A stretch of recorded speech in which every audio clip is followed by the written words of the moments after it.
It always feels nice. It always feels amazing. Fantastic, even, to beat the damn stinkin' New York Rangers. It never gets old. It never gets old, especially when it's in your own barn and you see all those Rangers fans in the Wells Fargo Center. You get to see them go home disappointed and angry because their team is going on a little bit of a downward spiral.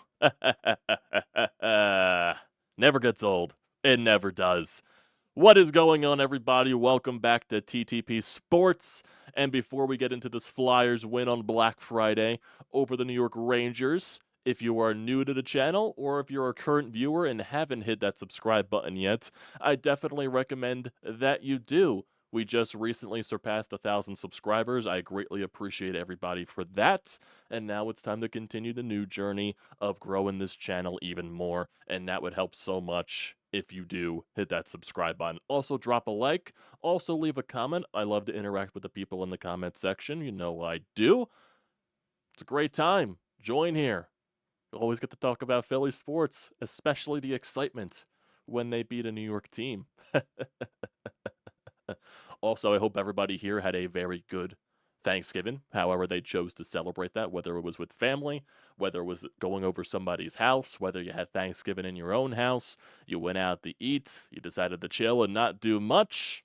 Always sounds like a good time. Hopefully everybody enjoyed their day yesterday. Now, getting into the business for today. Afternoon matinee, Wells Fargo Center, Flyers versus Rangers, first matchup of the season, and things are going very bad for the New York Rangers as of late. This is now their 5th loss in a row, and they're stumbling. They don't look good. They don't look good at all. The only thing that kept the Rangers afloat in today's game was Igor Shesterkin, and he looked a little bit shaky in the first few minutes because the Flyers, they made some excellent plays. Tyson Forster on the forecheck. What a beautiful pass to get a Bobby Brink that's just driving the net, and he manages to bury it 5-hole past Shesterkin. And then you get Travis Konecny just using his speed, using his legs to get around the defense, and goes 5-hole once again past Shesterkin to give the Flyers an early 2-0 lead in this game that's in the first 5 minutes of this thing. And the Flyers, they had a plethora of chances too throughout the rest of the game. Shesterkin definitely woke up, and he was the main reason why it was only 2-0 for the majority of this game. Mainly 2-1 as well, because the Rangers, they do get a goal. Flyers trapped in their own zone. Scott Laughton breaks his stick.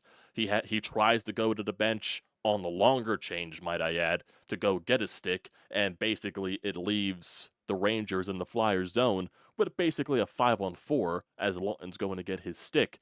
Trocheck from the top of the ice near the blue line, throws one on net, a couple of screens in front, goes by Fedotov, and all of a sudden it is a 2-1 Flyers lead, and that was basically the entirety of this game. Fedotov was really sharp in net, made some huge saves when he needed to, and I was kind of nervous too because the Flyers dominated that first period. It was all Flyers, peppering shots on net, getting chances left and right. There was a huge stretch where the Rangers only had like 0 shots on net, 1-2 shots on net. It was a very long time, and I was definitely kind of getting a little nervous because Fedotov didn't really see much of action on the ice, but when the Rangers got some dangerous chances, and some of the first few shots for the Rangers were dangerous, and Fedotov was there to make some saves, and also just good for him. You know, only allowing 1 goal in this game, made some huge ones in this. The goal that he allowed was basically off of a couple of screens, so not really going to harp on him much there. But Fedotov was insanely huge tonight for this Flyers team. Definitely very crucial in order for them to get a win because Shesterkin was just also amazing. You know, some of the saves that he was making, Rasmus Ristolainen had a great set of the Sean Couturier as they're both driving a net. Shesterkin flashing the glove. Who else? You know, Joel Farabee whiffs off a couple of, chances in the net, in front of the net, trying to pass it. He whiffs on it. There's just so many chances that the Flyers had going for them left and right. Some shots that looked dangerous. Just some, some breaks, some 2-on-1s, some odd man rushes. And Shesterkin was there basically to deny a lot of those things. And there was also a very beautiful pass by Matvey Michkov in the second period. I believe he was trying to find the guy going to the net. He couldn't because it went off of one of the Rangers' defensemen. And then just a nasty between the legs pass behind him to Tyson Forster, who wired one. Shesterkin ended up making the save, but imagine if Forster finished that one. Imagine if he buried that one. That would have been a highlight reel pass by Matvey Michkov, one of many. That's why I just wish he had some guys paired with him that can find a way to finish. Imagine if Michkov was on the first line consistently with Travis Konechny. I feel like Matvey Michkov would have a billion more points at this rate because Konechny's on fire. He gets 2 goals in this game, including the empty netter to seal the game off. He's been, like I said, I believe he has 19 points this month of November, so he's cooking. He's really cooking, so just a huge win. Just a huge win. And this game, honestly, kind of reminded me of what Wednesday's game was in Nashville. Just basically a complete 180. In the Nashville game, the Predators were dominating basically the entire thing, and all it led to were a couple of bounces that went the Flyers' way. 11 seconds left in the third period to allow them to tie it, and then the overtime goal by Sean Couturier. That was a game the Flyers stole and didn't deserve to even get at least a point in that game. This one, the Flyers were dominating basically the entire time. First period was a clinic. The Rangers got their legs going a little bit in the second period, but mainly this is one of the Flyers, I would say, strongest 60 minutes of the season. The way they just played, the way they played defensively, the way they played offensively, generating chances. Just a more complete game by the Flyers. And I thought it was basically going to be the same exact result of what happened on Wednesday. The Rangers got a couple of bounces, especially late, that go their way. They force overtime. This was definitely a game that felt like it was overtime red all over it, in my personal opinion. One bounce or two goes the Rangers' way. They win it at overtime. They squeak by, steal 2 points from the Flyers, who deserve to win the game. But thankfully, that wasn't the case. Thankfully, the Flyers found a way to close it out. It was a fun game. It was a fun game. I wish they scored a little bit more, but then you just got to give credit to Shesterkin at the end of the day because he was just absolutely unreal. He was on a clinic after the Flyers made it 2-0. It could have easily been 4, 5, maybe even 6-0 Flyers at this rate because that's how bad the Rangers were playing. The Flyers were just all over them. And if not for Igor Shesterkin in net, it could have been a completely different story. The Rangers look bad, man. They look bad. And they've been knocked the past couple of seasons for 5-on-5 play, basically being a team that is carried by their special teams, their offensive capabilities, and Shesterkin. Because the past couple of years, their power play and their penalty kill have been tops in the league, and Shesterkin is always a Vezina caliber goaltender. That's no doubt there. And they got some guys in their lineup that can, rack up a lot of points. They got guys that are standouts.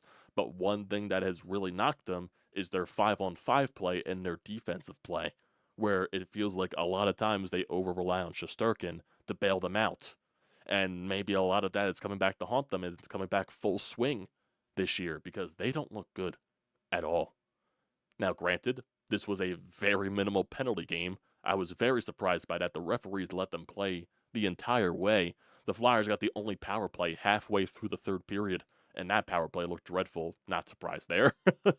But I was shocked just at that aspect. The Flyers remained disciplined. I thought the refs were going to give the Rangers probably like a late power play. That was just the nervousness creeping in there with everything that was going on. But the Rangers, they just don't look good. They don't look the same. They look like they don't play for each other. I don't know if that's the way to put it. Everything just looks out of sync with them. They just don't look the same as they had in past couple of years. I don't know, that the player thing, there's definitely been a lot of talks about them, with the way they've been losing a lot recently, that, they're putting some of their core players possibly up there in trade talks, like Chris Kreider, Mika Zibanejad, and all that stuff. Even Jacob Trouba, I believe, was also talked around there. I'm not sure if that's like a legitimate trade rumors, or if that's something from the front office to try to spark some of their players to wake it the hell up. But, they just don't look good. They don't look good. And the Flyers definitely did take advantage of that today and handed them their 5th straight loss. So what is the record for the Rangers on the season? If I'm not mistaken. So if I look at the Rangers overall and just look at their record where they are at in the standings, because I do remember seeing that the Rangers and the Flyers are now tied in the wild card standings after today's game, if I am not mistaken. So if I go to the wild card standings here on NHL.com, yeah, Flyers are currently tied with the wild card spot with the New York Rangers. They both hold the first and the second, but the Rangers do have 2 games in hand right there. And also credit to the Flyers, they're 6-2-2 in their last 10. They're 7-2-2 in their last 11. So they're finding ways to win games. They're definitely playing a lot better. So there's got to be a lot of credit, in that direction as well for this team. Just look at Travis Konecny. Like I said, he has 19 points in the game so far in November. And the Flyers do play tomorrow in St. Louis, so definitely he can up those totals. He's just playing very well. 100%. And I also got to give a lot of credit to Rasmus Ristolainen. Besides Travis Sanheim, who has also been putting on a clinic this year, Risto has been very good. He is very noticeable out there, whether it's just his physical presence in the defensive zone, his solid two-way play, the way that he could find a way to generate some outlet passes getting out of the zone, or even finding some offensive creativity. There, like I said earlier in this pod, he had one sick play driving the net to Sean Couturier that Shesterkin robbed them on, and he was driving the net, and he found a way to squeak one into the slot where Coots was. And if not for Shesterkin, that definitely could have been an easy goal for the Flyers. So Risto has definitely reshaped his entire game. And that is a lot of credit to the Flyers coaching staff, specifically Brad Shaw, because he does wonders for a lot of the defensemen on this team. Look at the way Travis Sanheim's playing. Now look at the way Ristolainen's playing. You could even go to Cam York and look at Emil Andre with the way that he's been playing in the NHL this year. There's a lot of credit that goes Brad Shaw's way, and he has definitely found a way to transform Rasmus Ristolainen into a very serviceable defenseman, a top 4 defenseman, might I add, because he was always ridiculed analytically in Buffalo for being one of the worst defensemen in the league, not living up close to the hype to where he was drafted at. Comes here in a big trade to Philadelphia. Flyers give up the first round pick, give him an extension. I believe he's making $5+ million a year. Not many people are a fan of it, but Risto definitely has been improving each and every season. Now, there's also trade rumors circling around him from Anthony Sanfilippo a couple of weeks ago, so there definitely is room for the Flyers to trade him and definitely cash out on the value that he definitely is bringing, because people definitely value Rasmus Ristolainen, especially with the way that he's playing now. So I wonder what type of trade value they can get for him. But I do got to give Risto a lot of credit. He is playing very well. Very well. So that's just also another one of these things. Also, some things that did stand out today. Bobby Brink looked really good. Noah Cates looked really good. Travis Konecny, obviously, as always. I am going to give a little harp, though, to Owen Tippett once again. It feels like right now he is just killing plays. He is any chance the Flyers have to get out of their own zone and he has the puck, he falls. I don't know what the hell the reason is, but every time this dude touches the puck, he falls over. Is there a sniper in the stands that just locks on the Owen Tippett every time he touches the puck? Because this dude is falling all over himself. It looks like he's tripping on nothing, tripping on air. I don't know what the reason is for it, but he definitely kills some drives. He kills some plays. He just doesn't look confident in himself right now. There's just some things where, because Owen Tippett has immense talent. He has a lot of talent that you can ask for. He has size, he has speed, and he has a wicked shot. An electric shot, might I add. He's one of the fastest players in the league. He has all that built up, but doesn't feel like he's the smartest player in the world. And I feel like that comes into where sometimes he kills offensive plays. And I know he's a very hot and cold player. He definitely is. But we've definitely been experiencing more cold Owen Tippett than hot Owen Tippett this year. And imagine where the Flyers could be if Tippett was just producing with the way that he was capable of putting the puck in the back of the net. Imagine where the record is. Probably a little bit better than it is right now. So, and that's very important for the Flyers going through the rest of the season. They need Tippett to produce. Because Konecny isn't going to score at this rate for the entirety of the season. Maybe he does, but you never know. Mitch Coffey's definitely going to need some help. Forrester, I would love to see Forrester find a way to finally bury the puck in the net. Made some nice plays today, especially defensively, and that pass to Bobby Brink was just absolutely beautiful. It was a beauty. but I would like to see more from Owen Tippett. That is the main here. It definitely is. So that's just something that stood out to me in that perspective. I do want to see if there's anything else on the Twitterverse, like anything from a John Tortorella. Basically, everything is just, Flyers fans are very happy that they found a way to win at home against the Rangers. Oh boy. Oh boy. What else is there? What else is there? Nope, I don't think there is anything else on this thing. I don't. Look at some of the stats for the Flyers in general. Travis Konecny, he's got 29 points on the year, 13 goals, 16 assists. He's been a brilliant. Matvey Michkov has 17 points. He hasn't had a couple of points in the past few games, but he's still Matvey Michkov. He's eventually going to get hot again. It feels like I wouldn't say pressing, but it feels like he's eventually going to go up again, especially with the past couple of games of him hitting the post, on breakaways. So he's eventually going to find his own, 100%. Also, just a really good game for Ivan Fedotov. Definitely happy for him. Definitely deserves it because he has been playing a lot better as of late, and he definitely looks a lot more confident in himself. So we'll just see how everything plays out. That's it, because who knows when Sam Ersson is coming back.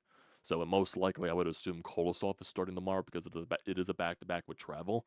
So I would assume Kolosov does go for the team tomorrow against the Blues. That's what I would assume at least. So that's basically it for today's game. Let's get to the Anytime Hotline. Let's get to Sean. Let's see what he has to say about the Fly Guys tonight. For all the world, it looked like the Flyers were going to get Shesterkin again, but they managed to pull this one out. That's a nice win. I mean, a team that's had your number, especially in that rink, facing that goalie who's like a damn wall against us every time out, and the Flyers hold on to get a regulation win. And that's important. I mean, the Rangers leave there with nothing. It's a beautiful thing to see their fans heading for the exit with 20 seconds to go. Good job. Part of the learning curve, a win like this, have a lead in the third period against a team that's pushing and, getting chances from all sides, and yet you manage to come through it and get a nice win. Tough back-to-back tomorrow against St. Louis. We'll see what they do. Off topic, one last thing. I've always been curious, Amadeo, your thoughts on those black uniforms that they wear.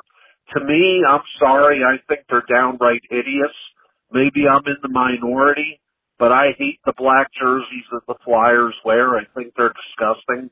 I like the ones they had in the Lindros era a lot better, but that's just me. Yeah. Wasn't expecting that, honestly. But, yeah, quick joke on the jerseys. Yeah, the black jerseys definitely are more of an eyesore than they're not. I don't think they're hideous, but they're too bland, in my honest opinion. They could definitely do a lot better. I would definitely more appreciate them going back to the black jerseys that they wore during the Lindros era. It just looks better, especially with the jersey outlet that they have for the past couple of seasons with, trying to go back to the older looks. So, yeah, I think the Lindros era black jersey would definitely fit better with this jersey setup. So, and also the gigantic numbers. Like, they kept the gigantic numbers when they wore that jersey for the Stadium Series so many years ago. I don't know why that stuck or, stood on these jerseys. So, we'll see. Hopefully they eventually discontinue this jersey, but you never know. You never know. There were rumors that they were going to, but for some reason they just never did. So, we'll see. But, yeah, you would go into the game today. There were a lot of Rangers fans there. A ton. Especially in my section. I was surrounded by them. People behind me, people in front of me, people to my right, people to my left. It was crazy. It was crazy. And it was nice silencing them for basically the majority of this game. Really the only time the Rangers fans had much of a presence was when they scored their goal. But besides that, they had no reason to cheer. So, yeah, it definitely is very fun watching that fan base leave the Wells Fargo Center in pain, in misery, and frustration with their team that is a little bit going by the wayside. It definitely feels nice. It definitely does. Never will get tired of it. I never will. So, that'll do it for today, everybody.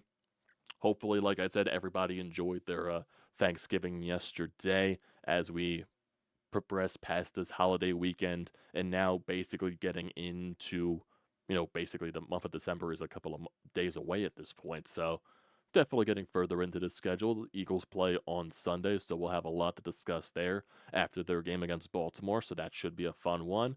So yeah, a lot of stuff to look forward to this week. The Flyers do have 4 days off after the game against St. Louis, so definitely will be a little bit of quietness unless the Phillies make a move or something like that, or there's more Sixers talk, or we just continue off with the talk from Sunday's Eagles game. So there's definitely a lot to see there. So you'll see something pop up in your subscription feed, whether it's just a recorded pod or a live stream. We'll figure it out. So appreciate you guys for tuning in as always. Don't forget to leave a comment in the comment section down below, and don't forget to drop a like. Don't forget to hit that subscribe button, does me a great deal of service. And also use the code TTPSPORTS, $20 off your first purchase at SEATGEEK. It is a great deal. Do not pass it up. Thanks, guys, for tuning in tonight. I'll see you next time.